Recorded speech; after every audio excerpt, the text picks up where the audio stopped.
we've got a fun race coming up from the Phoenix Raceway in the Daytona Prototypes. Before we get into that, we are joined in the commentary box this evening. You haven't just got to listen to me prattling on. I am joined by Alex Van Geen. I'm quite looking forward to watching this. These cars look nuts. I've not seen these before.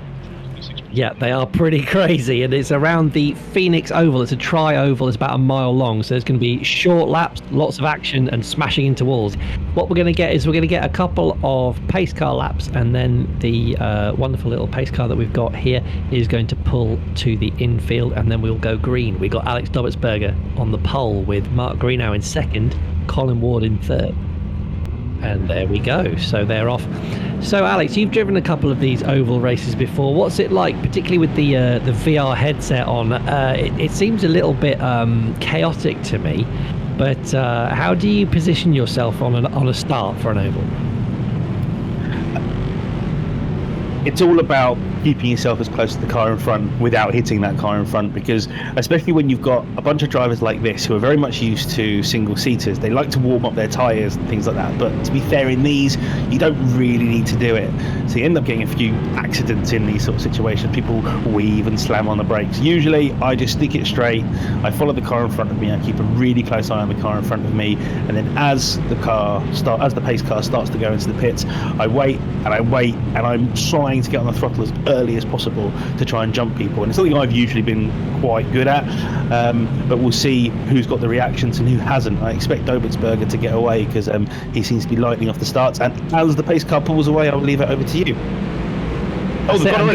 You are absolutely right. Has gone absolutely crazy out the box. He's got a huge leap on Mark Greenow, and Ellis behind as well. You've got Colin Ward to the inside. He's washing slightly wide, pushing him up to the wall.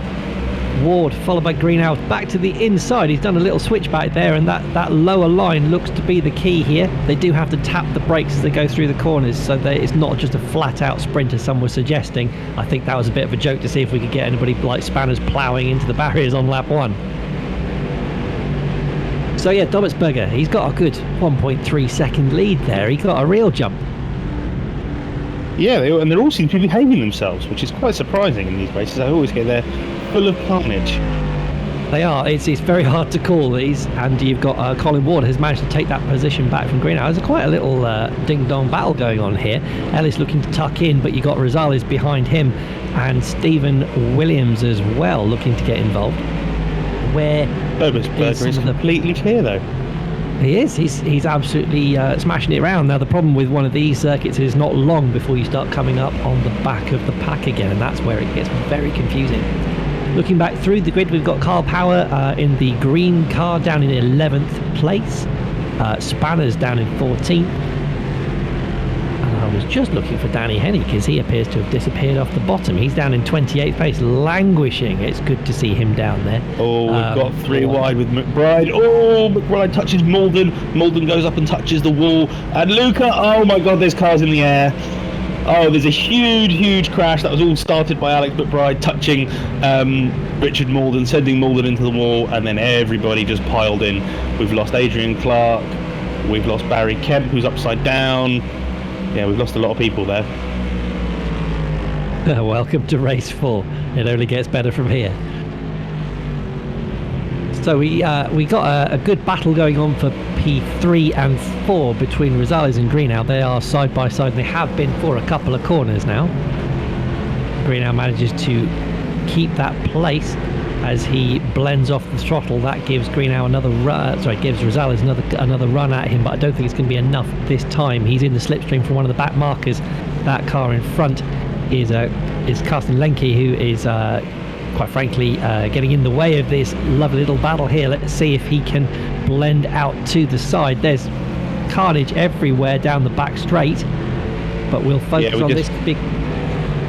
Sorry, we just missed a little bit of action between Stefan Froelich, Kyle Power, John Lang and Andrew Sexton, where they're all getting side by side. There was a little bit of contact in there between Kyle and John Lang is trying to look down the inside of Kyle Power right now, but he just can't get it.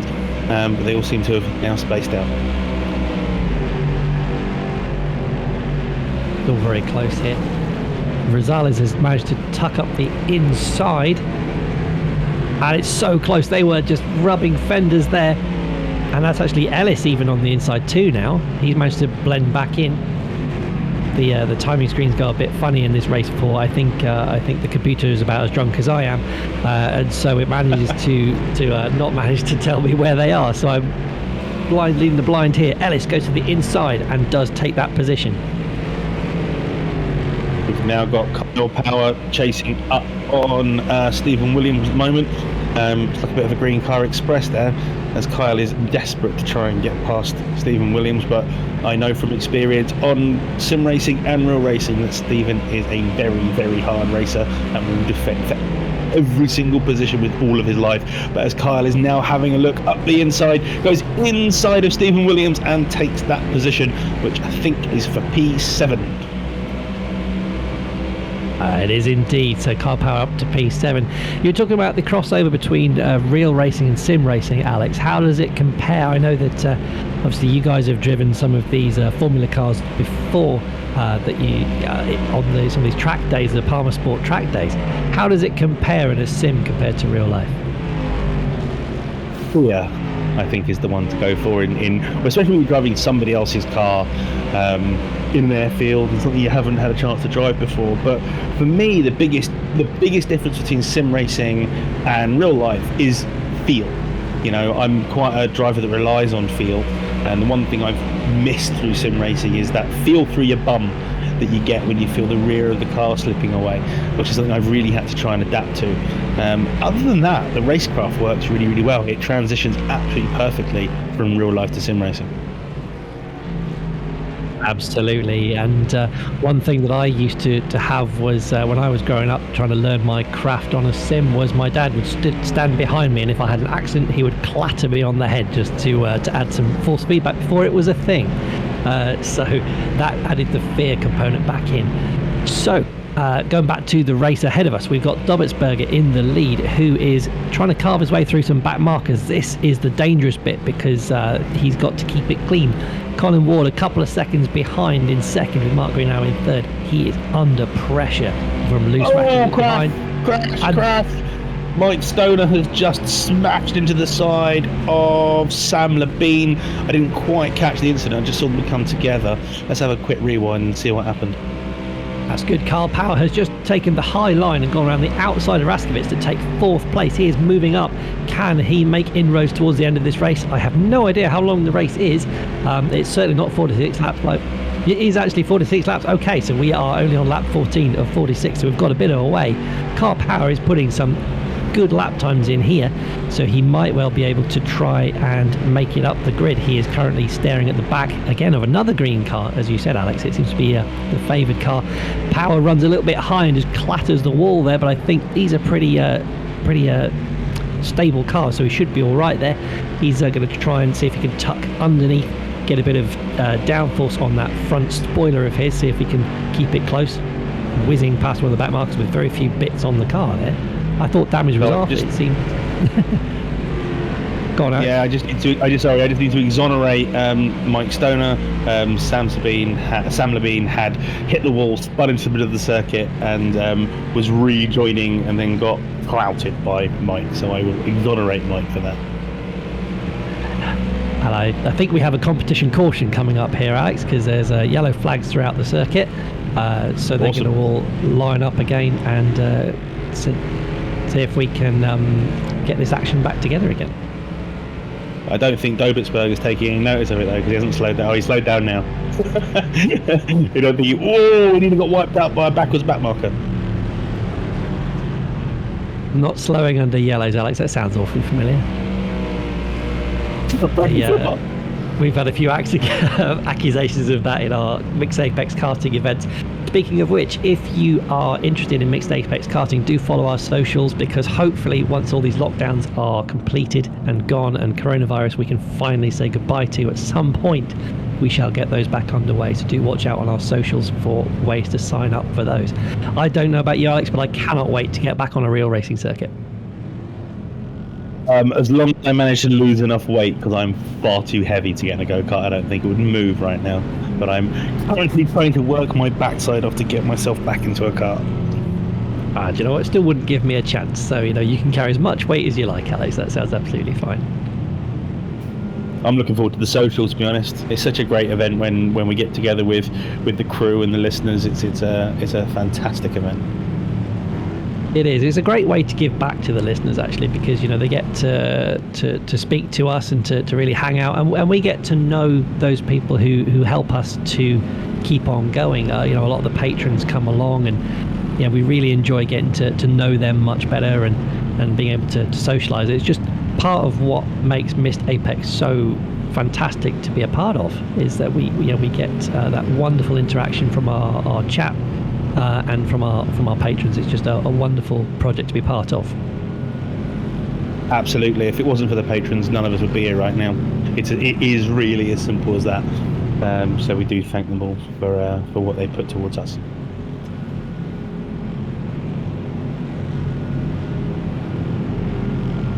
So this competition caution, we're not quite sure how long it's going to go on for, so we just need to keep a watch out on that pace car lights. There's a couple of cars in the pits for some reason. As I say, I thought damage was off, so that seemed like a wasted trip for me.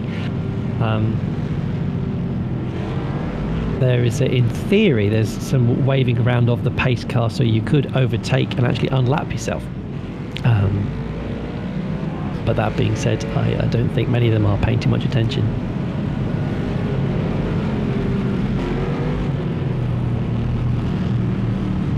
So these are the Daytona prototypes. These are the generation before. Alex, have you driven this car? How easy is it to navigate one of these round and over? Nope, I've not driven one of these, but they look really, really cool, so I might give one a go. And I thank you for joining me in the commentary box rather than taking that opportunity to drive them this evening. It's always interesting to be able to bounce off somebody and ask a new guy some questions, because it's great to see you defending in those races. And I believe that you actually do a lot of streaming yourself and have a few masterclasses on defending. Tell us about those.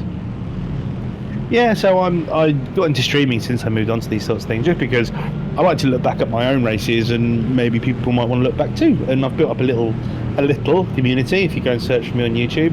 I recently started a little series. I haven't been able to do much lately, but masterclasses are basically based on racecraft and what you're supposed to do in particular racing situations. You do see so many videos online of people crashing into each other and shouting and saying whose fault is it. Well, my whole thing is, let's see how we can stop you having these incidents and how to treat things in racing situations. So I've got a couple of really good videos up there, and I've also taken a couple of submissions from other racers of their videos of good defending or good attacking driving. Fantastic. Join Alex on social media and YouTube for that as we get underway again. Dobbitsberger on the inside, Greenhow on the outside with Carl Power. He's made a slightly sluggish start. Dobbitsberger once again lightning off the grid. But Greenhow this time has not been left napping. You got Raskovitz taking a high line into turn one. He cuts back down again. They are side by side, Kyle Power and Raskovitz. It's a longer way round, but you might be able to keep a little bit more momentum on that outside line. There's this good grip up there, so he seems to be hanging on to that third place. He might try and cut the air out from Power. There he goes, and that's Power down to fourth, and actually he's lost a bit of momentum. Can Williams? No, Williams under pressure himself actually from behind, so he's hopefully going to keep on to that fourth place. Be interesting to see if Power can try and move up the grid and challenge Dobbitsberger, because we don't want Dobbitsberger winning too many things tonight. And they Adam are Rosales looks pretty desperate. Sorry, Chris. Adam Rosales looks pretty desperate to try and get past Kyle. Well, as I said before, you've also got Stephen Williams doggedly hanging around the outside, as he always seems to do. He's always there when you're trying to have a fight with him, and he does get that move done on Adam Rosales. He does, and Stephen Williams is a excellent karting driver as well. He frequents our karting events. That's Power to the outside of Greenhow. Oh, he's hit the wall. He's got away with it, but he's tapped the wall there. He has indeed. Sorry, it was Raskovitz who's on the inside now. So yeah, Power up to third. Like I say, I don't think he's done any damage. And Williams tried to get a run there. He had to check up, and that has put Rosales on the outside of him. They are very, very close together. There's not much room up there. Williams has finally seen him and managed to stay low. And they've started to behave themselves again. So they've gone into a bit of a momentum now. Dobertsberger once again getting a clear run at the top of the field. He's a good half a second ahead. Greenhouse not letting him go this time though, Alex. Apart from he did just tap the wall though, but it just seems like every single acceleration zone, Dobertsberger is getting on the power that little bit earlier and just holding the wheel in a straight line enough to just miss the wall and just maximise the acceleration. And you can see the gap just grows every single time he exits one of the curves. It is all about smoothness on an oval. Every percentage of a mile an hour that you lose gives you a disadvantage, as we're just about to find out, because Greenhouse got a poor exit there. Power blasts to the outside line. He's going to squeeze him on the apex. Is that wise? Yes, it's okay. Greenhouse saw him coming and managed to not wash up wide and take him out. So Power now up to second. Let's see what he can do about Dobertsberger at the front. Yeah, Greenhouse has been one of my big improvers from this season. He's gone from sort of mid-pack, back of the front of the pack. Sorry, front of the back of the pack to all of a sudden in the mix. And I've come wheel to wheel with him through quite a lot of races this season. He's just improved and improved and improved. I think a lot of that has to do with Danny Henney's amazing coaching that he does give out. It's easy for you to say, Alex. Yes. So yeah, Danny does some excellent tuition sessions. You can catch him up, and he will allow you to take some of his wisdom, his pearls of wisdom. Greenhouse once again under pressure. Oh, he's been taken out by Raskovitz. But his bow, as he managed to collect that one. He has collected results on the way by. He has not held that, but Greenhouse somehow manages to keep it on the straight and narrow. He's lost a good few positions and a lot of momentum, but that was an incredible save. Full opposite lock on an oval. Not something you see very often. That was a bit scary, and that come from nowhere as well. I think he just didn't see him on the inside line and just tried to cut back to the preferred line and just didn't see his nose in there. He couldn't duck out quick enough. So we now have Dobertsberger in the lead with Power. He's not making much of an inroad. He's only taken about a tenth out of him over the last couple of laps. And Raskovitz and Williams are tight together. They are less than a tenth apart. Raskovitz in third, Williams in fourth. So that's a good battle for the podium now. John Lang behind in that purple car in fifth place, with Drillsma in sixth. He's done well tonight, and Greenhouse has collected it back up to come seventh. Yeah, you've got Dobertsberger and Power just matching each other on that last lap. The gap staying exactly the same. So where we talked about before with Greenhouse losing a little bit on every single acceleration zone, Kyle is managing to hang here with Dobertsberger. But I don't know how many laps we've got left. But 15, he's going to run out of laps, so he doesn't hurry up. Yeah, we got 15 laps to go. Power is outside of the slipstreaming zone as well, so it's going to be really hard for him to close up there. Dobertsberger can just see a couple of back markers well in the distance, so he probably will catch those by the end. That's probably going to be the crucial thing, so watch out for that in the last 3 or 4 laps, I reckon. But he's doing a good job of just keeping it nice and steady up the front. Yeah, there's no mistakes from him. He's absolutely perfect on the line. He did the whole thing with doing laps like these on oval circuits. It's about replication and just making the same move every single and getting into a rhythm and having muscle memory. And that's how you manage to just get into what they call the zone, and you just keep going and going and going. And the problem is when you do make a small mistake, that's when you start to lose your rhythm and you'll see drivers drop back. So Kyle has actually now dropped back. He lost 2 tenths on that last lap, and it'll be interesting to see whether he manages to get straight back on it or he starts to lose more. Yeah, it's all about consistency and, I say, smoothness. You can just see if we were to go on board with Alex Dobertsberger at the front, you just see how smooth he is on the steering wheel. And if we are looking out the front, you can now see a couple of back markers just starting to be drawn in. He's going to start getting a little bit of wash from those. In fact, one of them touches the wall in front of him.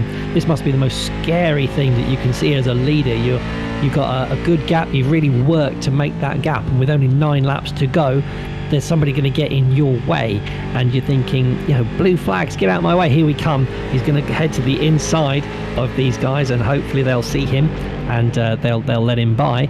But sometimes they just don't see you coming, Alex. Yeah, but even with that, Kyle has still lost another 0.3 of a second. We're getting close to the 2-second mark when we were closer to the 1-second mark before. So Kyle needs to get back on it. As I said, he looks like he made a small mistake and then has not been able to fully get back in that rhythm yet, while Dobertsberger looks metronomic. It does, but he's having to weave past various cars there. He's lost half a second in that gap. In fact, who is that in front of him? That is Alex McBride, is doing a very good job of managing to keep him behind. And as such, I don't think he realises he's the race leader. That is allowing Power to come back in. That being said, Power, of course, has to take the cars himself, and he's got two battling cars right in front of him, so he's going to have to try and thread the needle. He's gone right to the inside line. That is not the preferred line, but at least he's got the advantage here. There's the back marker's going to just rub against him. He's had to push it. Power has pushed him up towards the wall. A little shove there, but that has worked in his favour. That was very close to drama. That is what you call squeaky bum time. That could have ended in a very, very big crash and a very, very angry Mr. Power. Oh, and whoever it was, they've had that accident. All behind the leaders, they've had that big accident. There is a massive accident on that back corner with multiple cars involved. It was, and actually that took out one of the top three, because now we've got Dobertsberger, Power and Raskovitz in there. So I think that took Greenau out. Oh, that is such a shame for him, because he was doing so well in this race, and that's a potential podium finish gone for him. So we still have Dobertsberger. He's pulled out that gap again to 1.6 seconds ahead of Kyle Power, as he blasts past somebody who was facing the wrong direction, which is always a fun thing to see. Power coming up now behind another couple of back markers. In fact, that's Spanners in front of him, so we'll see how much of a resistance that Spanners puts up for him. Nah, Spanners knows where he is, and Spanners will let him go. Well, I think we're coming to the end of the race now. That might have been it.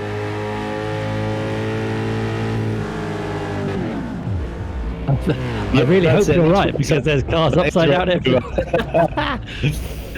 So yeah, we had Alex Dobertsberger, who won the race by 1.5 seconds to Kyle Power. I hope you have had a fantastic time this season with us on Missed Apex. Do join us on the main podcast. We also have an iRacing podcast. Do search for those on our social media and on our website, missedapex.net. This has been Catman and Alex Van Gien. Good night.